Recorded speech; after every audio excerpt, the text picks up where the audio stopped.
ఒక్కసారి కొమ్మూరి గోల్డ్ కి కాల్ చేయండి. తాకట్లో ఉన్న మీ బంగారాన్ని విడిపించి మార్కెట్ ప్రైస్ కి వాళ్ళు కొనుక్కుని మిగతా డబ్బులు మీకు ఇచ్చేస్తారు. హాయ్, వెల్కమ్ టు మనం టీవీ. మనం టీవీ ఉన్నది మన కోసం. సో చర్లపల్లిలో విషాదం జరిగింది. ఒక తల్లి రాసిన మరణ శాసనంతో ఇద్దరు, చేతన అండ్ విశాల్ ఇద్దరు కూడా చనిపోయారు. సో వాళ్ళిద్దరితో పాటు ఆ తల్లి కూడా, విజయారెడ్డి కూడా చనిపోయింది. గత నెల 29:11 చర్లపల్లి రైల్వే స్టేషన్కి వెళ్ళింది విజయారెడ్డి ఇద్దరు పిల్లల్ని తీసుకొని. అంతకంటే ముందు రోజే 29న వీళ్ళు రైల్వే స్టేషన్కి వచ్చారు. 27న ఆ అమ్మాయిని, ఏదైతే ఇంటర్ చదువుతున్న వాళ్ళ కూతుర్ని హాస్టల్లో దిగబెట్టడానికి వెళ్ళారు. సో వెళ్ళింది వాళ్ళ డాడీ సురేందర్ రెడ్డి దుబాయ్లో ఉన్నాడు. సో మొదటి నుంచి కూడా ఈ విజయారెడ్డి, చేతన్ అండ్ విశాల్ వీళ్ళిద్దరిని సాకుతుంది తన తల్లి హెల్ప్తో. అండ్ విజయారెడ్డి ఒక ఎంఎన్సి కంపెనీలో టీమ్ లీడ్గా కూడా ఉన్నారు. ఇలాంటి నేపథ్యంలో వాళ్ళు ముగ్గురు వెళ్ళి ట్రైన్కి ఎదురుగా చనిపోయిన ఘటన ఇప్పుడు దేశవ్యాప్తంగా కలకలం రేపుతుంది. చాలామంది పిల్లల్ని అనాథలను చేస్తుందనే ఒకే ఒక్క రీజన్తో పిల్లల్ని కూడా తీసుకెళ్ళిందా అని వాళ్ళ కుటుంబ సభ్యులే చెప్తున్న పరిస్థితి. గత కొద్ది రోజులుగా విజయారెడ్డి సింగిల్గా ఉన్నారని, ఒత్తిడికి గురవుతుందని కూడా వాళ్ళ ఆఫీస్లో కొలీగ్స్ చెప్తున్నారు. సో దీంతోనే, ఈ ఒక్క రీజన్తోనే ఈ దారుణానికి పాల్పడి ఉంటుందని కూడా ఆమె బంధువులు చెప్తున్న పరిస్థితి. సో ఆమె భర్త కూడా దుబాయ్ నుంచి రావడంతో పోలీసులు కూడా ఎంక్వైరీ స్టార్ట్ చేశారు. సో నా భార్య చాలా స్ట్రాంగ్, తను చాలా సపోర్ట్ ఉంటుంది నాకు అని వాళ్ళ భర్త కూడా చెప్తున్న పరిస్థితి. సో ఇక్కడ భర్త ఏమన్నా వేధింపులకు గురి చేశాడా, లేకపోతే ఏమన్నా ఇబ్బందులకు గురి చేశాడా అన్న యాంగిల్లో కూడా పోలీసులు తమదైన స్టైల్లో విచారించారు. కానీ కట్ చేస్తే వాళ్ళ బంధువులు, వాళ్ళ పొరిగింటి వాళ్ళు అండ్ విజయారెడ్డి వాళ్ళ అమ్మ పుష్పారెడ్డి వీళ్ళందరూ చెప్పేదాని ప్రకారం అసలు ఆవిడ చాలా స్ట్రాంగ్ అని చెప్తున్నారు. మరి ఇంత స్ట్రాంగ్గా ఉన్నవాడు ఎందుకు చనిపోయింది?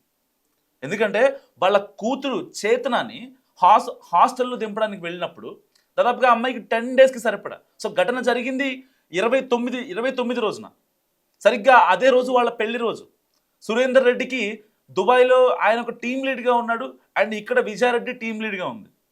సో కొన్ని అనుకోని ప్రత్యేక పరిస్థితుల్లో సురేందర్ రెడ్డి హైదరాబాద్కి రాలేకపోయాడు. సో వీళ్ళంతా కూడా ఈ చర్లపల్లి దగ్గర వీళ్ళు నివాసం ఉంటున్న పరిస్థితి వాళ్ళ అమ్మ హెల్ప్తో. సో విజయారెడ్డి కూడా చాలా స్ట్రాంగ్ ఉమెన్. ఈవిడ కూడా ఒక ఎంఎన్సి కంపెనీలో సాఫ్ట్వేర్ ఎంప్లాయీగా వర్క్ చేస్తుంది, డెసిగ్నేషన్ టీమ్ లీడ్గా ఉంది. దాదాపుగా పర్ మంత్ 3 lakhs వస్తాయి విజయారెడ్డికి.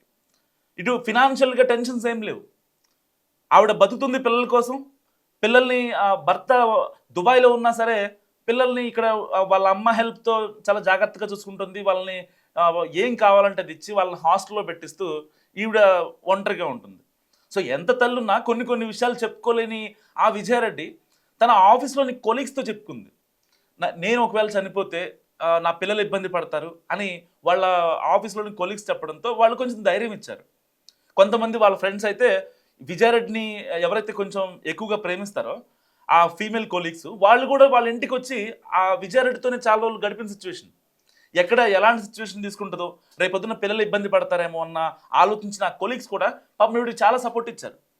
కానీ కరెక్ట్గా ఎగ్జాక్ట్గా 29న వాళ్ళ పెళ్లి రోజే తన పిల్లలకి మరణ శాసనం రాసింది విజయారెడ్డి.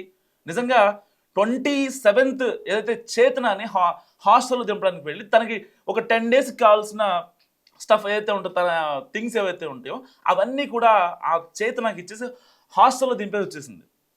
హాస్టల్లో దింపి వచ్చిన తర్వాత ఇంట్లో కొడుకున్నాడు. సో కొడుకు వీళ్ళిద్దరు ఏం మాట్లాడుకున్నారు, 28th ఏం జరిగిందో తెలియదు. సరిగ్గా 29th చర్లపల్లి రైల్వే స్టేషన్కి వెళ్ళారు 11:35 PM.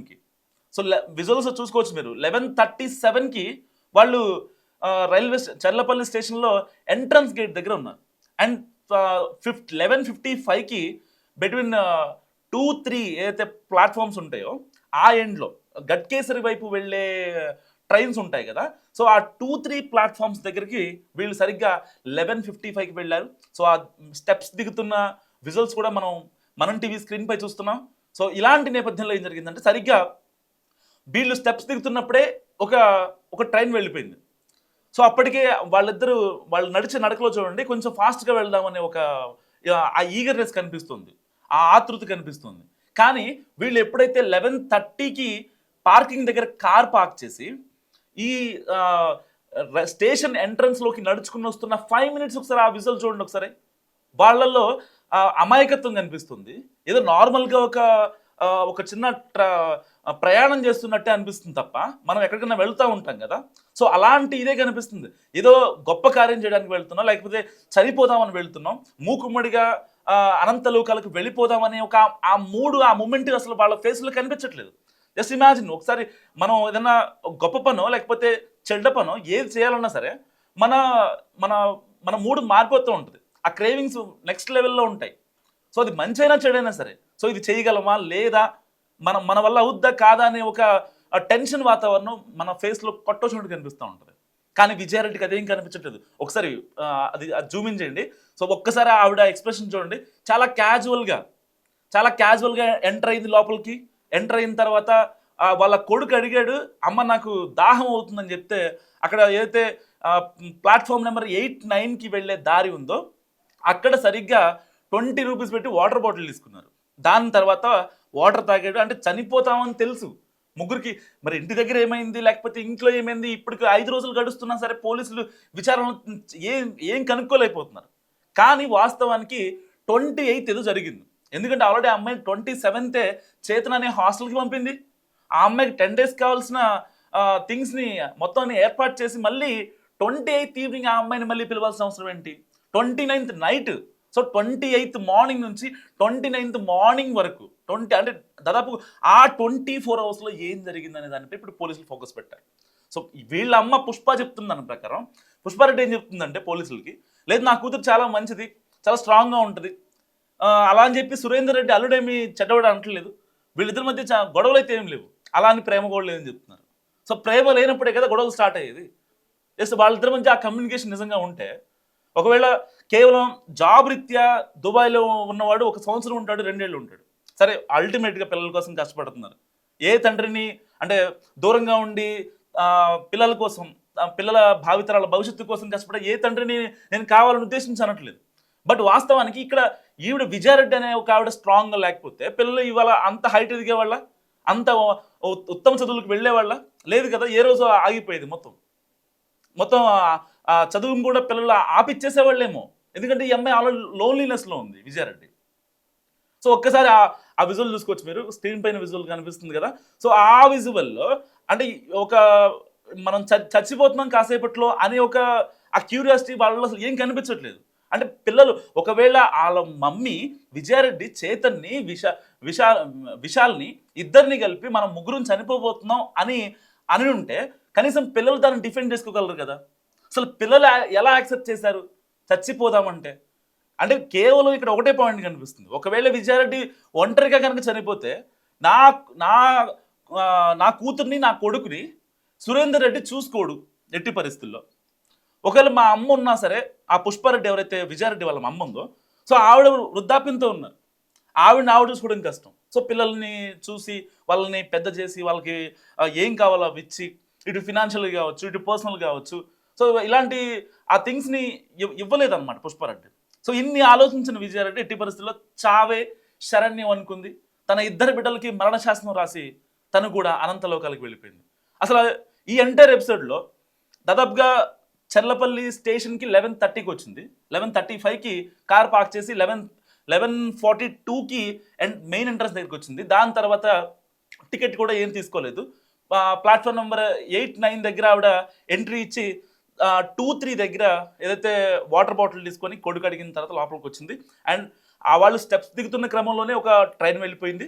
సో ఆ ప్లాట్ఫామ్ మీద ఆ నెంబర్ 2 ప్లాట్ఫామ్ పైన గట్కేసర్ టువర్డ్స్ ఏదైతే ట్రైన్స్ గట్కేసర్ చర్లపల్లి దగ్గర నుంచి గట్కేసర్ వెళ్ళే, యాక్చువల్గా ఆ 2-3 ప్లాట్ఫామ్స్ మీద ఓన్లీ ఈ లోకల్ ట్రైన్స్ ఉంటాయి కదా, మనం లింగంపల్లి టు ఫలక్నామా టు పటాన్ చెరువు, ఈ యొక్క లోకల్ ట్రైన్స్ నడుస్తూ ఉంటాయి. సో అలాంటి టైంలో అది నైట్ టైం 11:30 అంటే లోకల్ ట్రైన్స్ నడవు. సో ఓన్లీ గూడ్స్ మాత్రమే నడుస్తూ ఉంటాయి. ఆల్టర్నేట్గా లూప్ లైన్లో ఉన్న ట్రైన్స్ని వదిలేస్తూ ఉంటారు. అండ్ సికింద్రాబాద్ నుంచి ఏదన్నా సూపర్ ఫాస్ట్ సర్కార్ ఎక్స్ప్రెస్ లాంటివి ఏమన్నా లైక్ జన్మభూమి కావచ్చు, గోదావరి ఎక్స్ప్రెస్ కావచ్చు, తిరుపతి ఎక్స్ప్రెస్ కావచ్చు, ఇలాంటి మెయిన్ ఎక్స్ప్రెస్ని 2-3 మీద నుంచి రన్ చేస్తారు. ఎందుకంటే ఆల్టర్నేటివ్గా కొన్ని కన్స్ట్రక్షన్లో ఉన్నాయి, కొన్ని వర్క్స్ నడుస్తున్నాయి. దానికోసం అని చెప్పి 2-3 ప్లాట్ఫామ్స్ ఎక్కువగా ఉంటాయి. సో ఆ విషయం విజయారెడ్డి తెలుసు. 2-3 ప్లాట్ఫామ్ మీద ఎక్కువగా రష్ ఉంటుంది. సో మనం ఏ క్షణమైనా మనం చచ్చిపోతాం. ఒకవేళ 5, 6, 7, 8, 9 వరకు మనం వెళ్ళామంటే ట్రైన్ కోసం ఆగాల్సిన టైం ఏదైతే ఉంటుందో చాలా ఉంటుంది. సో ఎప్పుడైతే 11:55కి ప్లాట్ఫామ్ మీదకి వచ్చిందో అక్కడ కాసేపు ఆగారు. అండ్ దాని తర్వాత పిల్లలతో మాట్లాడింది ఏదో అంటే ఆ రైల్వే స్టేషన్లోని సీసీ క్యామ్కి అక్కడ వాయిస్ రికార్డర్ లేదు కాబట్టి వాళ్ళు మాట్లాడిన మాటలు ఏంటో ఈ రైల్వే పోలీసులు వినలేకపోయారు. సో కానీ ఏం చెప్పాలనుకుంటుందో ప్రాపర్గా ఇద్దరు పిల్లలకి కన్వే చేసింది. సో పిల్లలకు కూడా విజయారెడ్డి అంటే చాలా ఇష్టం. ఆవిడ మాటని దేన్ని కూడా కాదనరు బేసిక్గా వీళ్ళు. సో చిన్నప్పటి నుంచి తండ్రి కొంచెం దూరంగా ఉండి వాళ్ళ ఆలనా పాలనా చుట్టంలో ఆయన ఇంకా కుదరలేదు కాబట్టి మొత్తం విజయారెడ్డి చూసుకుంది. విజయారెడ్డి ఇంకా పిల్లలు ఏం చెప్తే అదనమాట. అలా అలా అలా వాళ్ళిద్దరి మధ్య బాండింగ్ ఉంది. సో ఇలాంటి సమయంలో వాళ్ళు కూడా ఇంకేం అనలేకపోయారు. మరి వాళ్ళు అసలు ఎలా కన్విన్స్ చేస్తుందో ఇంకా దేవుడికి తెలుసు, ఆవిడకి తెలుసు, ఆ పిల్లలకు తెలుసు, పైన ఆ దేవుడికి తెలుసు. సో అలాంటి నేపథ్యంలో సరిగ్గా ట్రైన్ కాసేపట్లో వస్తుందనగా అనౌన్స్మెంట్ వచ్చింది. సో అనౌన్స్మెంట్ రాగానే ఫస్ట్ కొడుకుని నుంచోబెట్టింది ట్రైన్కి ఎదురుగా, తర్వాత తాను నుంచింది, తర్వాత కూతురు నుంచింది. ఒకసారి ఆ విజువల్స్ కూడా మనం చూసుకోవచ్చు. సో సరిగ్గా అదే స్పాట్ దగ్గర విజయారెడ్డి ఫస్ట్ తన కొడుకుని విశాల్ని అక్కడ నుంచోబెట్టింది. అండ్ తర్వాత తాను నుంచుంది, తర్వాత చేతనని నుంచోబెట్టింది. జస్ట్ ఇమాజిన్ అసలు ఆ సెకండ్ ఏం జరిగి ఉంటుందో. ఆవిడ తన కొడుకుకి తన కూతురికి ఏమని చెప్పి కన్విన్స్ చేసింది. ఒక తల్లి మనం చచ్చిపోదామని కన్విన్స్ చేసిందా, నేను చచ్చిపోతే మిమ్మల్ని ఎవరు చూసుకోరని కన్విన్స్ చేసిందా? ఇది ఒక నిజం చెప్తున్నా అంటే $1 మిలియన్ ప్రశ్న ఇది. ఎవరు ఫైండ్ అవుట్ చేయలేదు. సంసారం చేసిన సురేందర్ రెడ్డి చెప్పలేకపోతున్నాడు అసలు ఏం జరిగిందో. ఇద్దరు పిల్లల తండ్రి విజయారెడ్డిని ఇక్కడ అనవసరంగా ఒంటరిగా వదిలేసి అనే బాధతో ఉన్నాడా, లేదు దీని వెనక అతని హస్తం ఏమైనా ఉందా అన్న విషయంలో కూడా పోలీసులు ఎంక్వైరీ చేస్తున్నారు. ఇప్పటికి 2 సార్లు ఘటన జరిగి 5 రోజులు అవుతుంది, ఇంకా వీడలేదు మిస్టరీ. జస్ట్ ఇమాజిన్ ఎంత అంటే స్ట్రాటజిక్గా జరిగిందో. వాళ్ళ అమ్మ కావచ్చు, విజయారెడ్డి తల్లి కావచ్చు, తండ్రి కావచ్చు, విజయారెడ్డి అన్న చిరంజీవి రెడ్డి కావచ్చు, వాళ్ళందరూ చెప్పేది ఒకటే, ఈ అమ్మాయి స్ట్రాంగ్, విజయారెడ్డి స్ట్రాంగ్. సో స్ట్రాంగే కాదన్నట్లు. కానీ పిల్లలకి ఏం చెప్పి కన్విన్స్ చేసింది? చచ్చిపోదామంటే పిల్లలు ఎలా ఓకే చెప్పారు? అసలు లాస్ట్ మినిట్లో ఏదైతే కార్ పార్క్ చేసిందో ఆ పార్క్ చేసిన స్లిప్ ఉంటుంది కదా, ₹10, ₹20, చర్లపల్లి రైల్వే స్టేషన్ దగ్గర కార్ పార్కింగ్ స్థలం చర్లపల్లి, ధర ₹10, ₹20 ఎంతో ఉంటుంది కదా. సో అది గవర్నమెంట్ పార్కింగ్ కాబట్టి కొంచెం తక్కువ ఉంటుంది అనమాట. సో ఏదైతే ఆ స్లిప్ మీద సూసైడ్ నోట్ రాసి ఇన్స్టాలో స్టోరీ పెట్టింది అండ్ వాట్సాప్లో స్టేటస్ పెట్టింది. సో ఒకవేళ ఫోన్ డ్యామేజ్ అయినా సరే స్టేటస్ అయితే ఉంటుంది కదా. సో సరిగ్గా ట్రైన్ వస్తుంది అనే టైంకి పిల్లల్ని అక్కడ ట్రైన్కి ఎదురుగా వన్ బై వన్ తన మధ్యలో కూర్చొని, మరి పిల్లలు ఒకవేళ ట్రైన్ వస్తుందనే భయంతో అటు ఇటు వెళ్ళిపోతారనో ఏమో ఆవిడ మధ్యలో నుంచోడానికి రీజన్ అంటే ఇంకా ఆ దేవుడికి తెలుసు, మనం R&D చేయడం అది కరెక్ట్ కాదు. సో అలాంటి టైంలో ఆవిడ మధ్యలో నుంచొని ట్రైన్ వచ్చేంత వరకు కూడా ఆవిడ అక్కడే ఉండి ఇద్దరు చేతులు పట్టుకుంది ఆ తల్లి. సో సరిగ్గా అదే టైంకి వాట్సాప్లో స్టేటస్ కూడా పెట్టింది.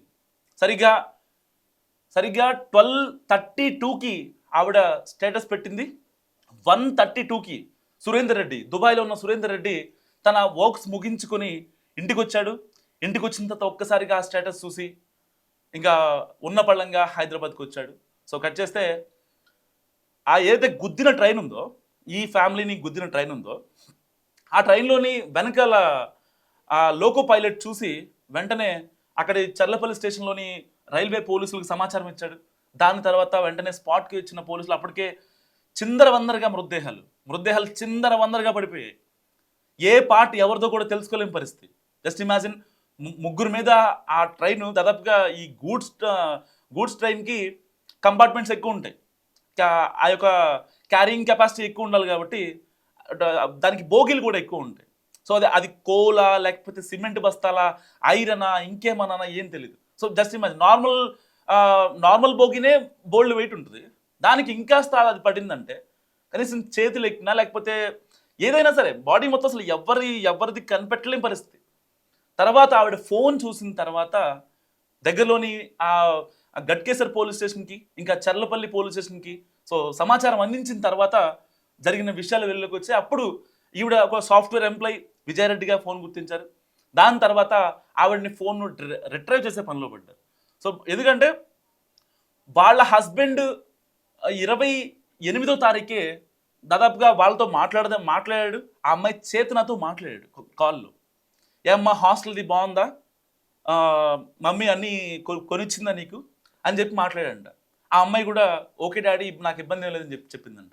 చివరిసారిగా సురేందర్ రెడ్డి తన కూతురుతో మాట్లాడిన మాటలు, అతనితో మాట్లాడిన ఏ మీడియా పర్సన్ అయినా నిజంగా కన్నీళ్లు పెట్టుకునే పరిస్థితి. నిజంగా సురేందర్ రెడ్డి నా కూతురు, నా విజయారెడ్డి, నా భార్య ఎక్కడ అని బోరున విలపిస్తున్నాడు సురేందర్ రెడ్డి. పోలీసులు తమదైన స్టైల్లో విచారణ చేసినప్పటికీ కొన్ని విషయాలు మాత్రం బయటకు వస్తున్నాయి. కానీ ఆ సూసైడ్ ఎందుకు జరిగింది, ఆ తల్లి తన నవమాసాలు మోసి, ఒక తల్లికి కొడుకు కానీ కూతురు కానీ ఎవరైనా ఇద్దరు సమానమే.